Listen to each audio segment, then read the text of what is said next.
Learn English through story. The Keeper of the Keys. In a town nestled at the edge of a vast forest, there lived a man named Alden who was the keeper of the town's keys. This title was more than just a job, it was a position of great trust and responsibility. For generations, Alden's family had served as the town's custodians, safeguarding the keys to every important building, from the grand town hall to the ancient library, and even the modest cottages of the villagers.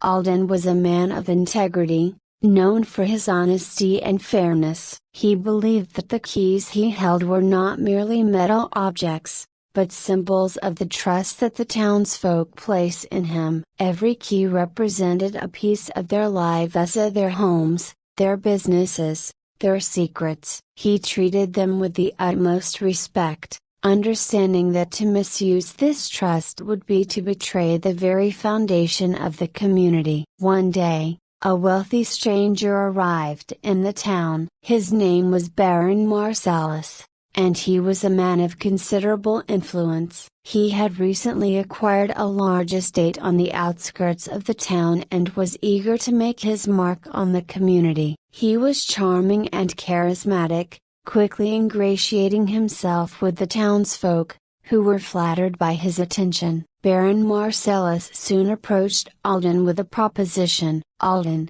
he began, "I've heard of your impeccable reputation. You hold the keys to this town, quite literally. I'm here to offer you a unique opportunity, something that could benefit us both." Alden listened, his curiosity piqued but his guard up. "I'm willing to pay you a handsome sum," Marcellus continued, "if you would grant me a copy of certain keys. Specifically, the keys to the town hall and the library. I'm planning to invest in the town's development, and having access would allow me to expedite my plans. It's a win-win, don't you think?" Alden's heart sank. He understood immediately what the Baron was asking. The keys to the town hall and the library were more than just entry points, they were symbols of the town's governance and knowledge. Granting access to them without the town's consent would be a grave breach of trust. "I appreciate your offer, Baron," Alden said carefully, "but I cannot do what you ask. The keys I hold are not mine to give, they belong to the town, and my duty is to protect them." Baron Marcellus smiled, though there was a hint of steel in his eyes. "I understand your hesitation, Alden, but think of the possibilities. With my resources and your cooperation, we could transform this town. Imagine the respect and influence you could gain." Alden shook his head. "Respect is not something that can be bought, Baron. It is earned through honesty and integrity." "My answer is number." The Baron's smile faded, replaced by a cold glare. "You're making a mistake, Alden. Opportunities like this don't come around often." Alden stood firm. "Some opportunities are best left alone." Frustrated, Marcellus left, but his words lingered in Alden's mind. The money offered had been substantial,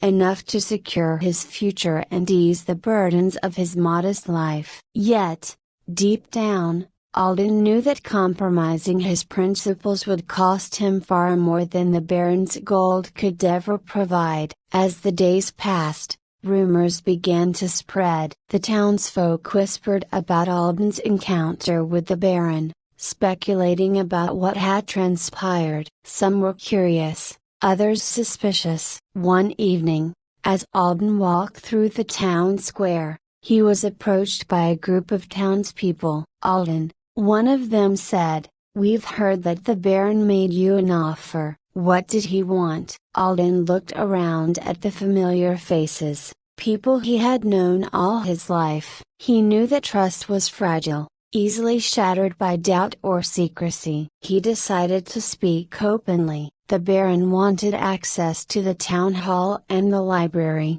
Alden explained. "He offered me money in exchange for the keys. I refused." There was a murmur of approval from the crowd, though a few faces still bore expressions of doubt. "Why did you refuse?"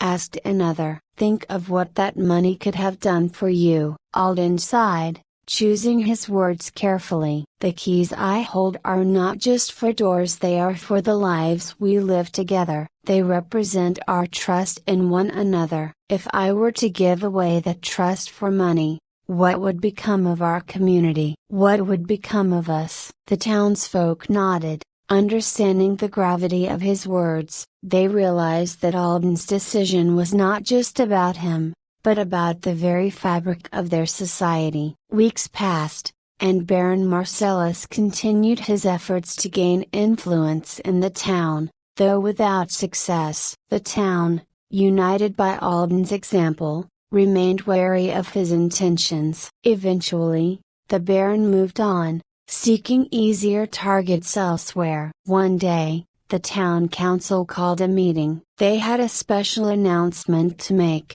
and the entire town gathered in the square. The mayor, a wise and elderly woman named Clara, stepped forward. "Alden," she said, "we have all seen the strength of your character and the depth of your commitment to our town. Your actions have reminded us all of the importance of trust and integrity. We have decided to honor you in a special way." With that, Clara handed Alden a beautifully crafted key, larger and more ornate than any other. It was symbolic, representing not just a door, but the heart of the town itself. "This key," Clara continued, "is a symbol of our trust in you. As long as you hold it, we know that our town is in safe hands." Alden accepted the key, overwhelmed with emotion. It wasn't just a symbol, it was a testament to the values he had chosen to uphold. The town had reaffirmed their faith in him,